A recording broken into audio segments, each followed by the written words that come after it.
Ok, donc on va commencer tranquillement la correction. Donc on va d'abord faire les QCM ensemble et après on va faire l'exercice.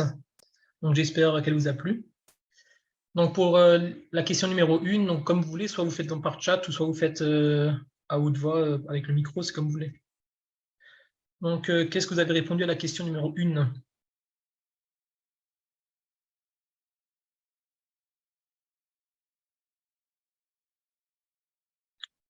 ACD. Oui, il y en a un qui aime, deux qui aiment. Ouais. Donc pour la question 1, c'est bien ACD. Donc c'est bien une bactérie Coccicram plus. La disposition, elle est plutôt en diplocoque et non pas en amas, parce que la disposition en amas, c'est plutôt caractéristique des staphylocoques. Elle peut être responsable d'otite moyenne aiguë, elle donne des méningites, et la culture se fait, vous avez une idée?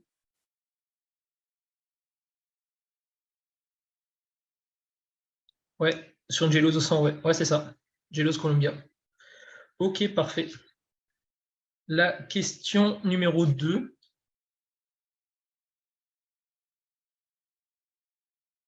Ben pour les QCM, si tu as fait une feuille, tu me l'envoies. Parce que autrement, j'avais demandé de le faire sur ePharma, mais si tu as fait une feuille, tu peux me l'envoyer. Pas de souci. Donc là, il y a plusieurs réponses. Donc A, C. Donc on est plutôt sur du ACE. Donc pour une anémie fériprive, les signes cliniques, donc c'est bien une asthénie et une dyspnée. Le traitement, donc, il consiste en l'apport de, pas de cyanocobalamin, mais de fer, ouais, c'est ça, ouais, c'est le ferreux. Ok. Elle peut être due à une perte exagérée de type hémorragie digestive, donc ça c'est une des causes. La valeur du VGM est souvent supérieure à 100 fentolitres, donc ça c'est faux, c'est plutôt, ouais, plutôt inférieur à 100 fentolitres. Et on retrouve bien donc une polykylocytose, une microcytose. Donc ça c'est vrai. Donc c'est bien ACE. La question numéro 3. Qu'est-ce que vous avez répondu? C'est anomalie de taille, anomalie de forme, la polykylocytose.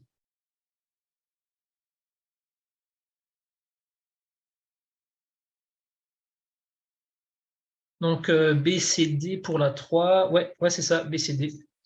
Donc la A, pourquoi est-ce qu'elle est fausse?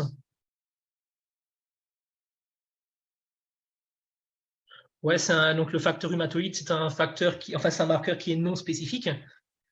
Et, donc, le plus spécifique pour vous, c'est lequel?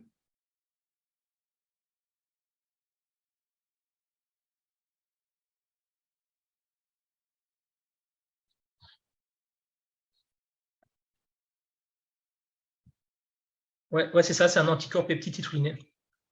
OK. Donc, pour apprécier l'activité de la maladie, on peut utiliser le score DAS28. On retrouve bien une hypergamma-globulinémie. Le traitement par méthotrexate est en première intention. Et le rituximab est un anticorps anti-CD20. Ouais, c'est ça. OK, parfait, nickel. Donc là, il n'y a que des bonnes notes. Question 4.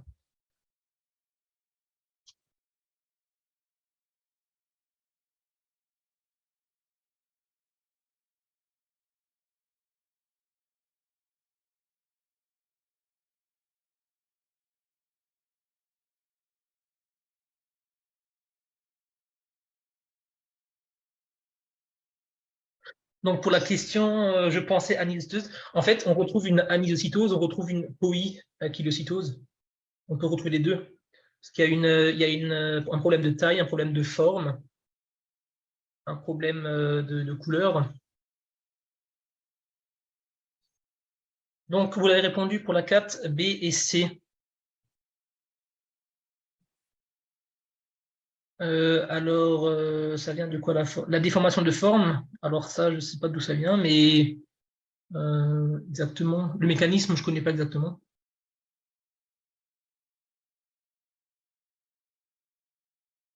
Alors, dans une anémie fériprive, pour revenir à la question, on retrouve bien une microcytose.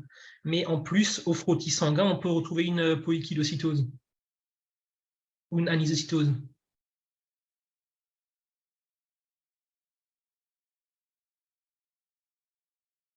Donc pour la 4, vous avez répondu B et C. Donc B et C, oui. Pourquoi est-ce que la A est fausse? Ouais, donc c'est 50S, ouais, ok. Les aminosides peuvent provoquer une toxicité rénale, notamment une insuffisance rénale aiguë organique. Donc ça, c'est vrai. Les fluoroquinolones peuvent donner les ruptures tendineuses, ça c'est vrai aussi. Le traitement classique de la tuberculose est une bithérapie. Donc ça, c'est faux parce que ouais, c'est une quadrithérapie. Et il n'existe donc aucune hypersensibilité à la pénicilline. Donc ça, c'est faux aussi parce qu'il existe bien une hypersensibilité. Les gens qui prennent de la pénicilline peuvent avoir des réactions cutanées. Ok, donc la 5. Donc celle-là était un peu plus compliquée.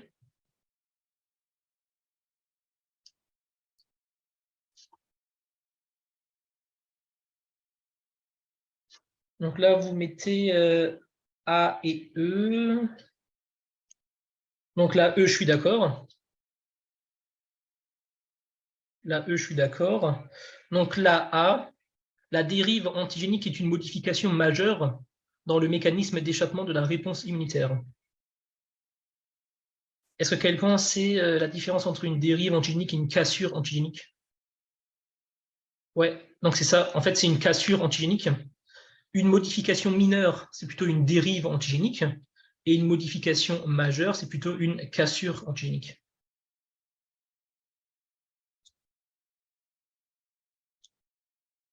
Pour la B, donc les molécules de classe 1 du CMH sont uniquement présentes sur les cellules dendritiques. Donc ça, c'est faux. C'est sur quasiment toutes les cellules, ouais, ubiquitaires, ouais, c'est ça. Le virus de la vaccine a la capacité de bloquer la voie du complément par la production d'un homologue viral de la C4b-BP humaine.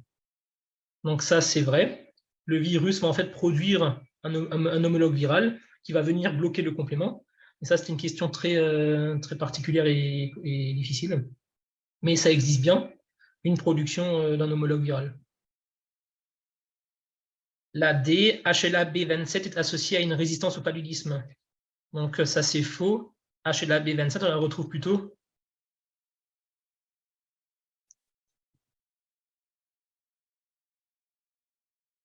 Est-ce que quelqu'un sait maladie auto-immune, ouais, et plus précisément, ouais, la spondylarthrite ankylosante. Donc, lorsqu'on suspecte une spondylarthrite ankylosante, on va en fait rechercher l'antigène HLA-B27.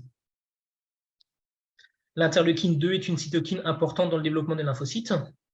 Donc ça, vous connaissez, et c'est vrai.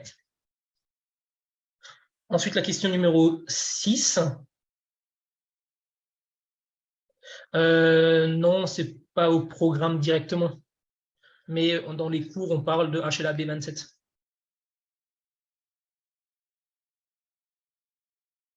Donc, la réponse à la 5, c'est C et E.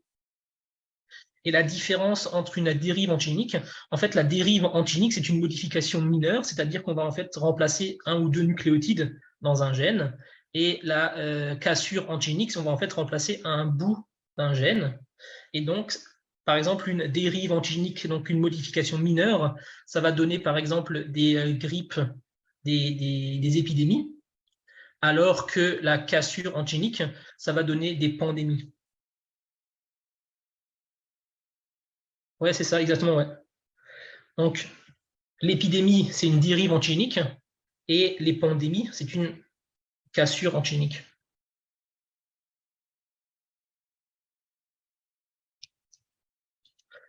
Pour la question numéro 6, donc vous avez mis donc AD, ouais. Alors, je ne sais pas si c'est vraiment le cas pour tous les virus. Pour la grippe, ça c'est sûr, mais je ne pourrais pas te confirmer si c'est le cas pour tous les virus. Parce que le terme tout en médecine n'est jamais très apprécié. Il y a forcément des exceptions.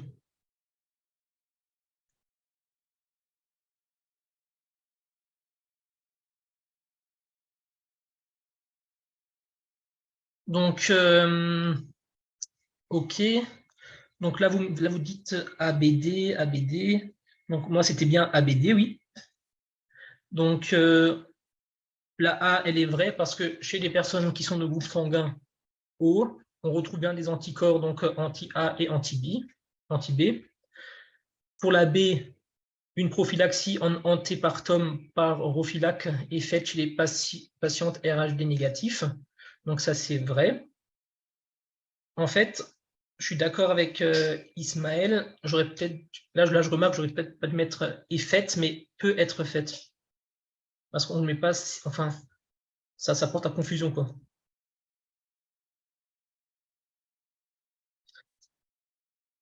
Si la femme est RHD négatif et l'homme RHD négatif, on ne va pas mettre. Ouais, c'est ça. Oui. En fait, on va mettre le Rofeelac s'il est positif. Si le fœtus, par exemple, est positif, le risque, c'est qu'on a une hémolyse chez le fœtus. Donc, c'est là, on va mettre le Rofeelac.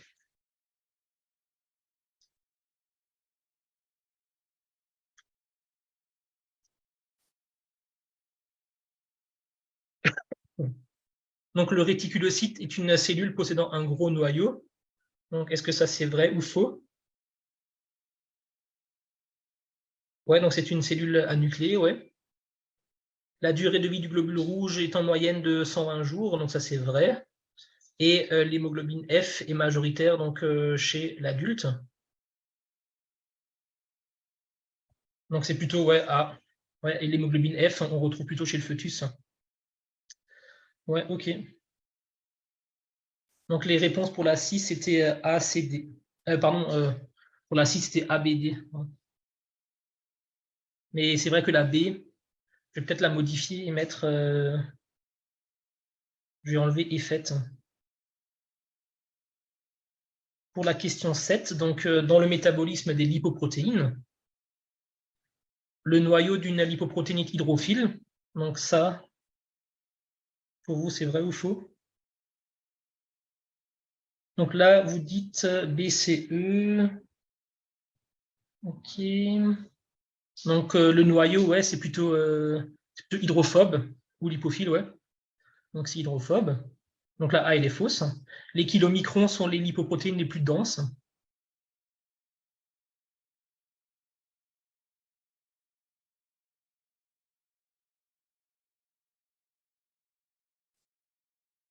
Donc ouais, c'est bien ça, c'est des moins denses. L'apoprotéine B48 est présente au niveau des VLDL.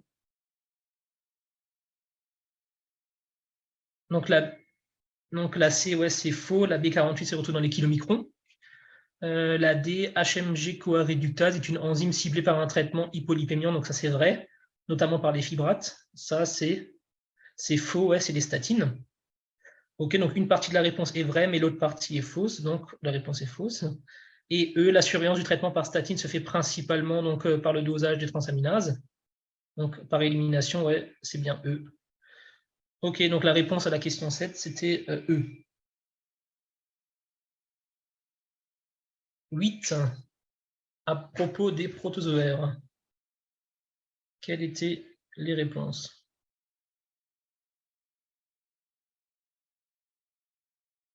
C et D, A, C, D.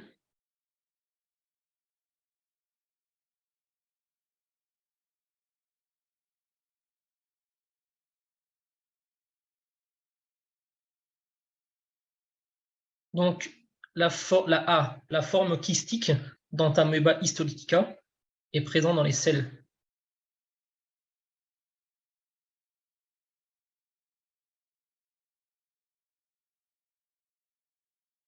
Donc, pour Entamoeba histolytica, la forme kystique est bien retrouvée dans les selles. Donc, la réponse A est vraie. C'est la forme trophozoïte qu'on peut retrouver dans les selles. Enfin, c'est la forme kystique qu'on retrouve dans les selles, ça c'est sûr, mais c'est la forme trophozoïte qu'on peut parfois retrouver dans les selles. Mais la forme kystique, c'est sûr qu'on la retrouve dans les selles.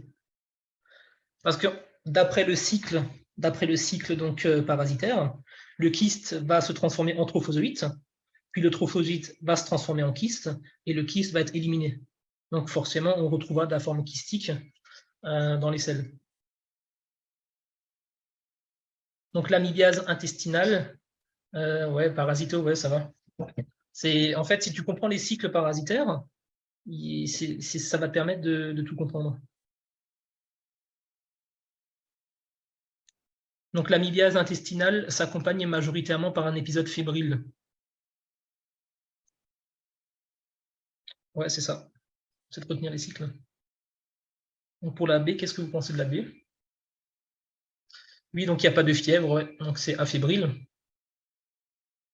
Ok, donc la triade de Fontan est caractéristique de l'amibiase hépatique. Ouais, ça c'est vrai. Giardia duodenalis, un protozoaire flagellé. Oui, ok, ouais, parfait.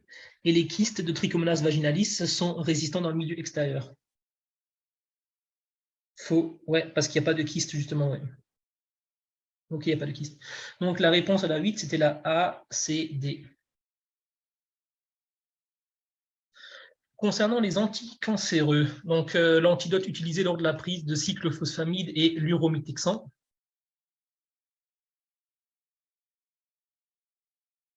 Ouais, le Mesna, ouais, c'est pareil. Et pourquoi est-ce qu'on l'utilise? Pour quel effet indésirable du cyclophosphamide? Ouais, la cystite hémorragique, qu'on appelle également la cystite amicrobienne, parce que elle ne vient pas d'une bactérie. Donc cystite hémorragique, ouais, c'est ça. Et qui est due à l'acroléine, comme disait Sandy. Parce que le cyclophosphamide sera métabolisé en phosphoramide et en acroléine. Mesna et en fait, l'uromithexan, c'est la DCI et le Mesna, c'est le nom de marque. La doxorubicine est une molécule intercalante avec une toxicité cardiaque. Vrai ou faux? Oui, ouais, c'est ça, c'est le principal effet indésirable des intercalants, en effet. La bléomycine possède une toxicité pulmonaire, en particulier la fibrose pulmonaire. Ouais, ok, je suis d'accord, ouais. Le méthotrexate est un inhibiteur de la dihydrofolate réductase. La D est vraie aussi, oui. Le paclitaxel agit en inhibant la dépolymérisation des microtubules. Ok, donc ouais. Et quelle molécule, par exemple, inhibe la polymérisation des microtubules? Ouais, les vincristina, exactement, ouais, c'est ça. Ok, parfait. Donc la réponse à la 9, les réponses à la 9, c'était A, B, C, D, E. La question numéro 10, les effets indésirables des bêta-bloquants. Votre réponse est A, B, D, E, toutes. A, B, D, E, toutes. A, B, D, E, A, B, C, E. A, B, C, E, ok. Donc, la bradycardie, ça, c'est sûr, c'est l'effet recherché. Un bronchospasme aussi, c'est l'effet indésirable. L'hypotension, c'est normal aussi. La fatigue, oui. Et pourquoi est-ce qu'on n'a pas une hypoglycémie?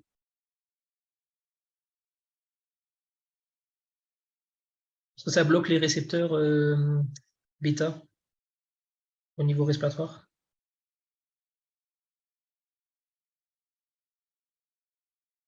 Donc, l'hypoglycémie, en fait, il n'y a pas d'effet hypoglycémie, mais ça cache les signes adrénergiques de l'hypoglycémie. Parce que le principal effet indésirable de l'hypoglycémie, c'est la tachycardie. Comme on a des bêta-bloquants, on va bloquer cette tachycardie, et donc ça cache les effets indésirables de l'hypoglycémie. Est-ce que vous avez compris?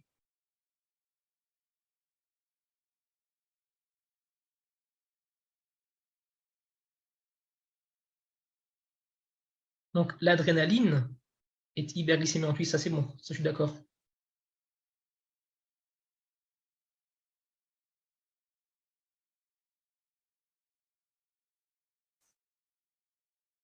Mais n'a pas un effet, pour moi, ça n'a pas un effet hypoglycémiant, ça cache les effets de l'hypoglycémie.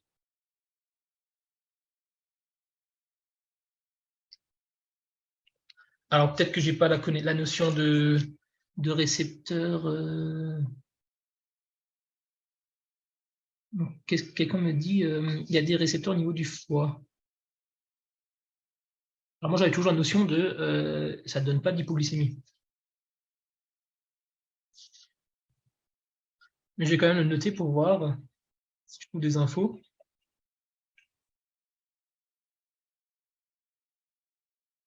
Donc là, je vois que vous n'êtes pas d'accord avec moi.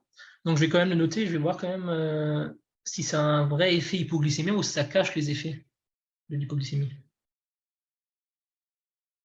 Je vais me renseigner sur ça. Mais ça me paraît bizarre quand même.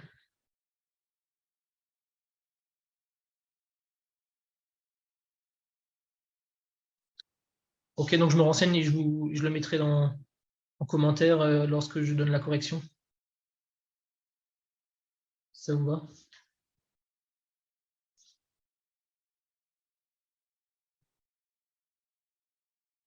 Donc si c'est bon, on passe à l'exercice.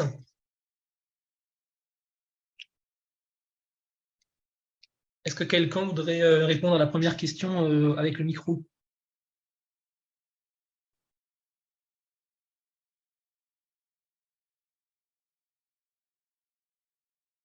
Personne veut.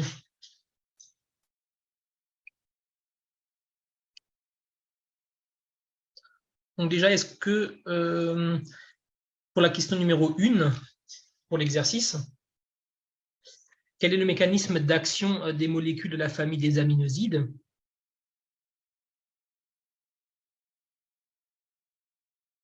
Donc, au concours, il donne le nom des médicaments toujours sous forme de molécules. En fait, il faut mettre la DCI. Du coup, c'est uromytexon.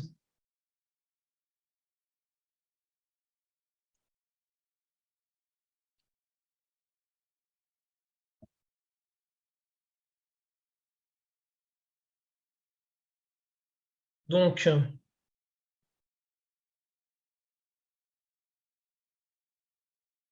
ok. Donc pour l'effet bêta-bloquant, donc je vais quand même voir et je vous tiendrai au courant.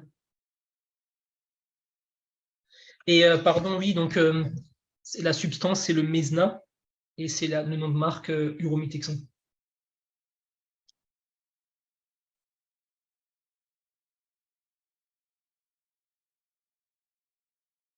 Mais pour le QCM, là, je vais me renseigner et je vous tiendrai au courant. Pas de souci. Donc pour la question numéro 1, quel est le mécanisme d'action des molécules de la famille des aminosides?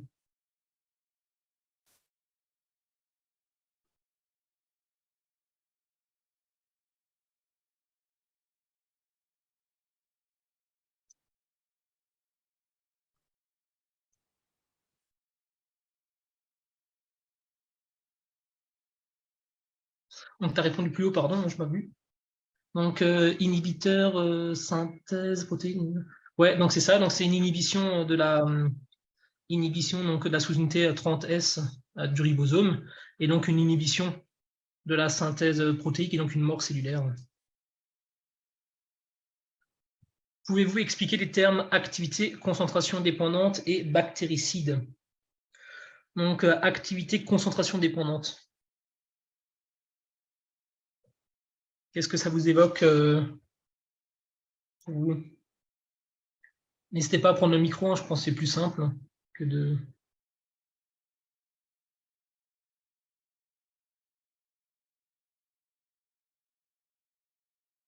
Oui, ouais, c'est ça. Donc en fait, une activité concentration dépendante, c'est en fait plus la concentration est élevée et plus l'effet sera important. À l'inverse, une activité temps dépendant, la concentration ne doit pas toujours être élevée, mais c'est le temps d'exposition à l'antibiotique qui sera efficace. Et bactéricide, c'est en fait, théoriquement, ça veut dire tuer les cellules, donc tuer des bactéries, pardon, donc lyse bactérienne. Et ça veut aussi dire, comme j'avais vu avant, tuer les bactéries visibles à l'œil nu. Donc, bactéricide, la définition, c'est vraiment tuer les bactéries, donc lyse cellulaire. Alors que bactériostatique, ça inhibe plutôt la division cellulaire. Nécessite une dose de charge pour atteindre une C0 la plus élevée possible. Ouais, oui, c'est ça. Donc, parfois, pour les médicaments qui ont une activité concentration dépendante, une dose suffit. Pas besoin d'avoir une injection intraveineuse, enfin, injection intraveineuse continue. Donc, l'activité concentration dépendante, c'est l'efficacité, elle est proportionnelle à la concentration. C'est-à-dire, plus la concentration augmente, plus l'efficacité sera importante.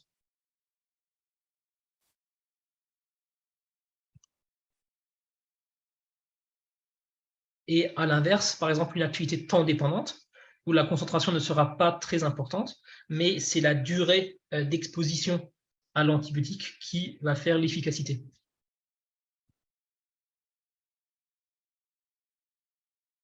Ok, donc la question 2. Est-ce que quelqu'un avait trouvé une réponse?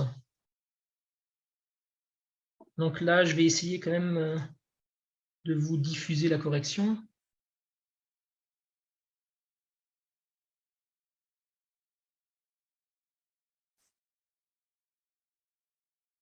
Une seconde. Donc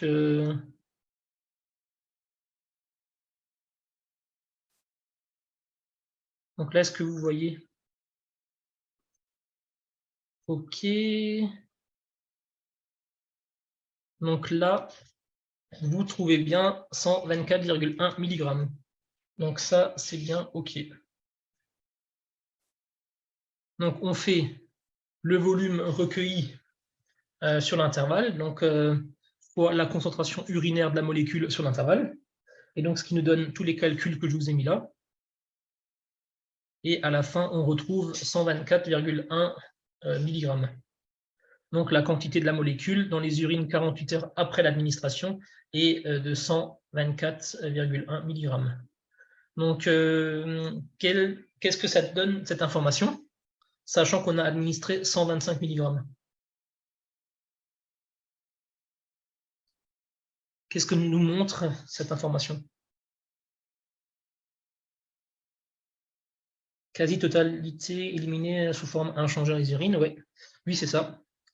Donc, éliminé à 99,3% par le rein, ouais, donc c'est ça.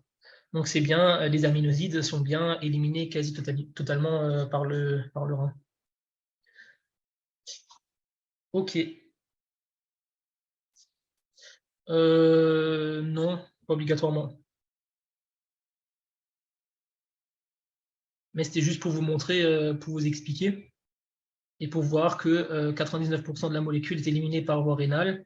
Et donc, on peut conclure à une quasi-élimination par voie urinaire. Donc, si c'est bon, on va passer à la question 3. Calculer le volume de distribution demi-vie d'élimination, la clairance totale. On pouvait dire qu'il était donc éliminé sous forme inchangée aussi. Oui, c'est ça, ouais. Vous pouvez aussi dire ça.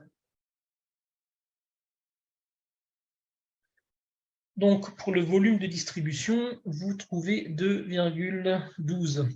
OK. Ouais, je suis assez d'accord. Vous avez fait quel calcul?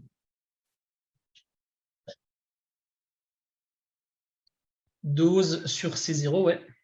Ouais, c'est ça exactement. Donc, c'est bien 2,12. OK.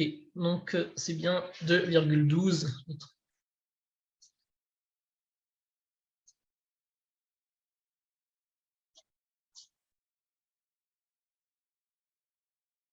OK. Donc, il faut bien expliquer. Donc, pour la rédaction, vous mettez ce que vous calculez, une petite phrase d'introduction, mais il n'y a pas de point là-dessus, hein, mais vraiment pour clarifier un peu les choses. Vous mettez la formule, pardon, mais sans application numérique. Vous mettez la formule avec l'application numérique et vous mettez le résultat avec l'unité. Un résultat sans unité est un résultat faux. et vous mettez une petite phrase de conclusion, et vous dites que le volume de distribution est de 2,12 litres. Et aussi, très important, il faut toujours mettre à quoi correspondent les inscriptions que vous prenez. Et les légendes apportent des points. Parce qu'il faut savoir VD. Par exemple, vous pouvez prendre VD pour quelque chose d'autre. Hein. Si vous n'expliquez pas ce que c'est, on ne sait pas ce que vous voulez dire. Donc, il faut toujours mettre VD, 2 points, volume de distribution en litres. Dose, c'est la dose administrée, soit 125 mg. Oui, il faut le mettre. Même si c'est dans l'énoncé, il faut le mettre. Donc, Maël, comment on savait que c'était un compartiment? Donc là, je ne vous avais pas précisé. Dans la correction, je l'ai mis, mais je ne vous avais pas précisé dans le... On peut l'enlever dans la correction. Mais pour appliquer la formule, celle-là, il faut être dans un modèle monocompartimental.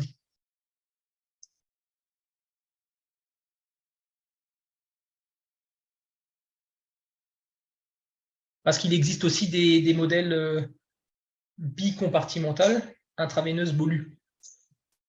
Où là, du coup, on vous donnera la formule CT est égal à A exponentielle de moins KAT plus B exponentielle de moins KET.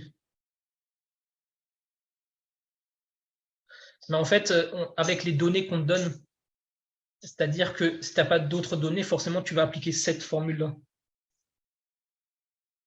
Tu ne vas pas utiliser, par exemple, la formule de la clairance qui est égale à dose sur AUC si tu ne peux pas calculer AUC. Donc, il faut toujours essayer de trouver les formules avec les données que vous avez dans l'énoncé. C'est sûr qu'on vous mettra toujours les données qu'il vous faudra pour répondre aux questions.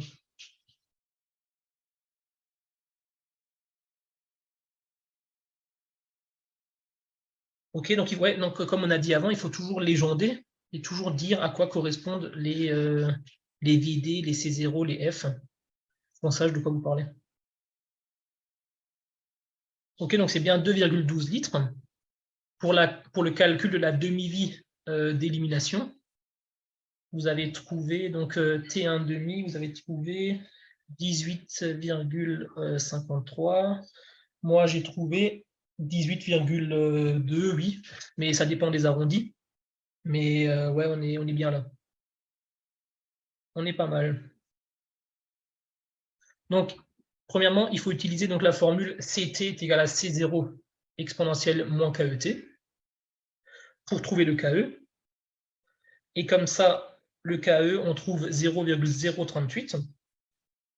Et ensuite, on calcule la demi-vie, donc T1 demi est égal à ln de 2 sur KE, ce qui nous donne 18,2, mais 18,5 est également accepté.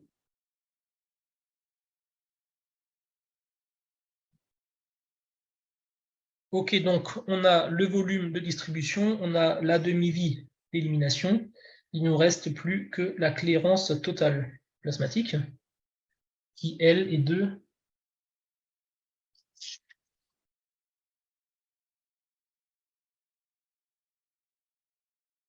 0,0795, oui, 0,79. Donc moi j'ai arrondi à 0,80. Mais ouais, mais c'est bien là, on est bon. Donc la formule, est-ce que vous la connaissez? Je pense que oui, parce que vous avez trouvé le résultat.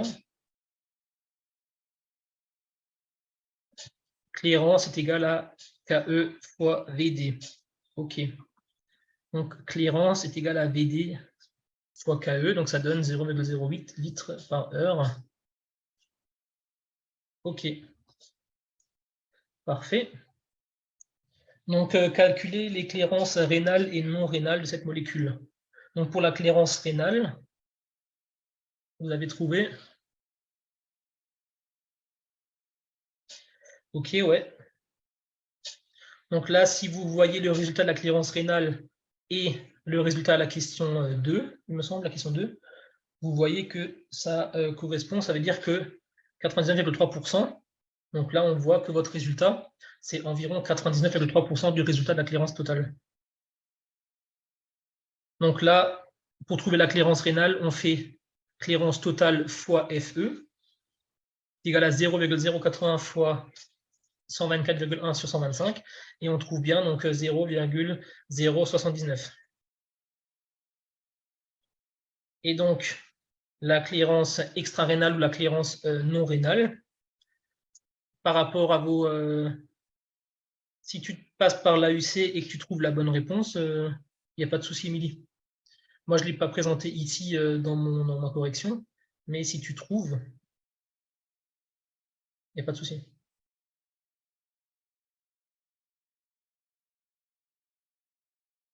Alors, c'est qu'il y a une faute quelque part, Maël, parce que FE,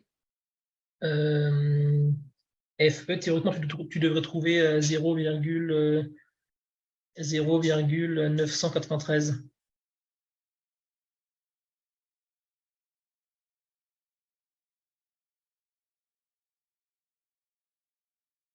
En fait, on peut le faire, mais c'est moins précis. Mais on peut le faire, ouais.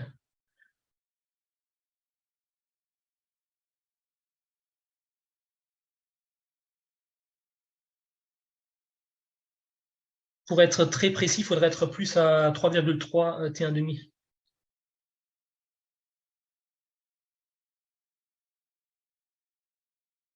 Là, je crois qu'on est même à plus. Là, je crois qu'on est à plus de 3,3, non? Il me semble. Ah non, on est légèrement en dessous, ouais. En fait, le résultat sera un peu moins précis, c'est sûr. 8 et 1,5, ouais, 18. Donc 18 fois 3, on est un peu au-dessus de 48. Mais ça dépend. On peut faire 3,3, on peut prendre 5 ou 7. Ça dépendra des profs. Nous, par exemple, ils nous disaient 3,3.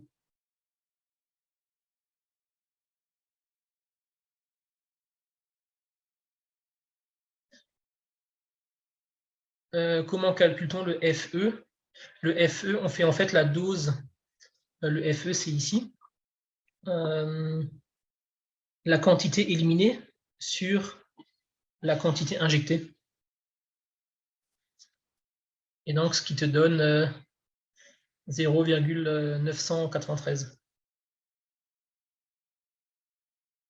Mais si vous avez pris une autre formule que je n'ai pas mis dans la correction et qui est quand même que vous trouvez quand même le même résultat, c'est compté juste. Ok, donc pour continuer, la clairance non rénale, c'est égal à la clairance totale moins la clairance rénale. On trouve 0,080 moins 0,079 et on trouve un volume qui est très très faible parce que la molécule elle est uniquement éliminée par voie rénale. On trouve une clairance de 0,001 litres par heure.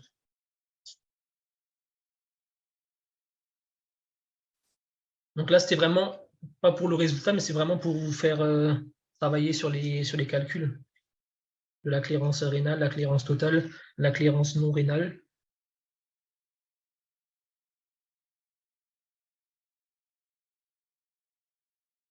Ok. Donc la question 5, quelle est la clairance de filtration glomérulaire de cette molécule? Donc là, 84 millilitres par minute. Donc là, il faut qu'on le transvase en litres par... Parce que moi, je l'ai mis en litres par heure, mais en millilitres par minute, c'est aussi juste. Si on ne précise pas, c'est juste. Maintenant, si je modifie, ça donne du 5 litres par heure, il me semble. Et donc, 5 litres par heure, donc ça, c'est bon. Pour le calcul de la clairance de filtration glomérulaire, donc la clairance de filtration glomérulaire est égale à DFG fois FU. Donc c'est 7,2. Donc 7,2, je l'ai trouvé parce que j'ai fait 120 millilitres par minute. Ça fait 7,2 litres par heure. Fois 0,7. Pourquoi 0,7? Parce que dans l'énoncé, c'était écrit que 30%, donc la molécule est liée à 30% au niveau des protéines. Donc la forme libre, c'est 70%. Et donc ça fait 5 litres par heure. Le mieux ouais, c'est que tu le réexpliques.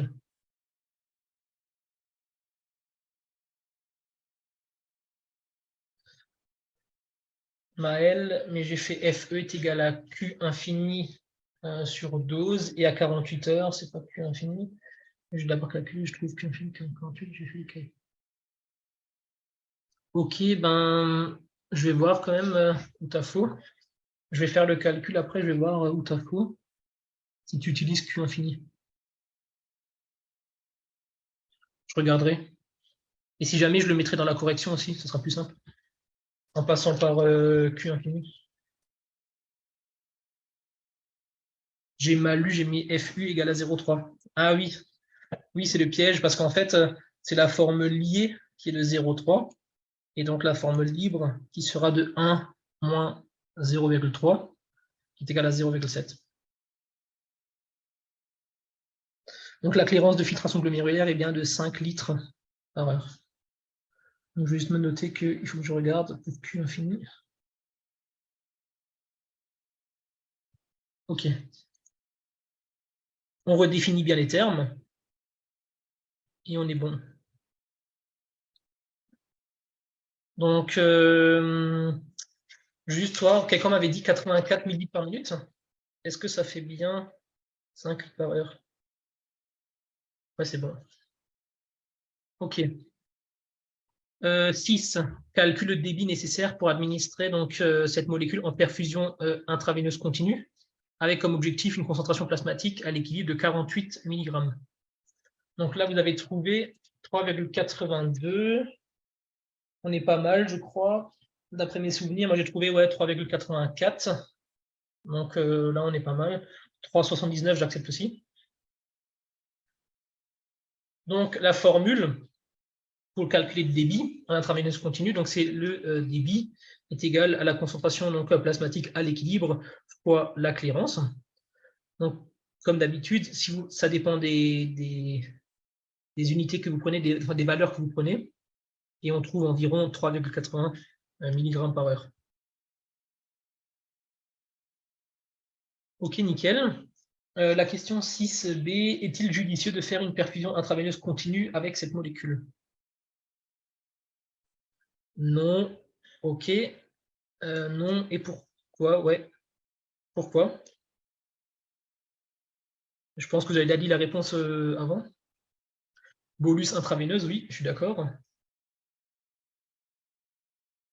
Concentration dépendante, ouais, ouais c'est ça. Donc, pour cette molécule-là, c'est pas judicieux de faire une perfusion intraveineuse continue. Il faut avoir une forte concentration une seule fois. Donc, un bolus intraveineux. Ok, donc là, ça c'est bon. La question numéro 6, c'est quelle serait la dose de charge à administrer pour obtenir une concentration à l'équilibre de 48 mg par litre? 101,76, 101,8. Ouais, donc là, on est tous bons, là. Tous bons.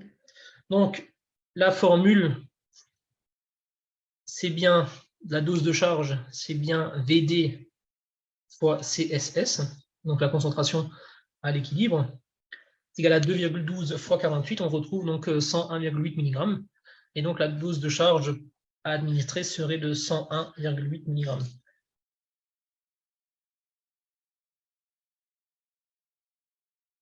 Et la question bonus, quels sont les effets indésirables principaux de la molécule, enfin de la famille de cette molécule, hors néphrotoxicité?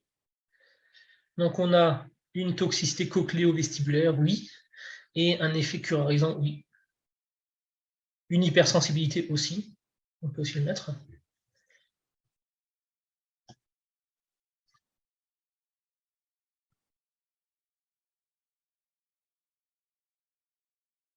Ok, est-ce que c'était bon pour vous?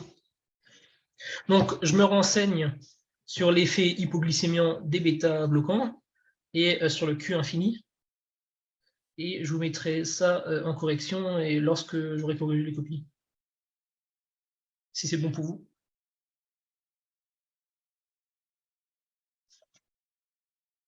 Ok, nickel, je me suis tout noté. Si vous avez d'autres questions.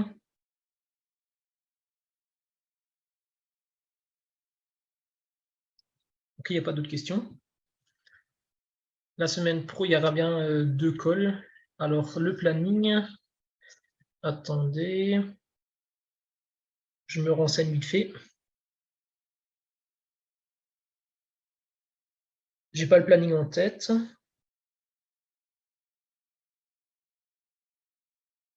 Mais je vais me renseigner directement. Si je trouve. Donc, planning. Donc, la semaine prochaine, on est le 5. Donc, moi, j'ai une call à 10 h. J'ai une call à 10 h, le 5 août. Ok. Ok. Sinon, si vous avez une question sur la call, n'hésitez pas à écrire sur le Discord parce que je n'ai pas le planning en tête. Surtout, si vous avez des questions, n'hésitez pas à écrire sur le Discord.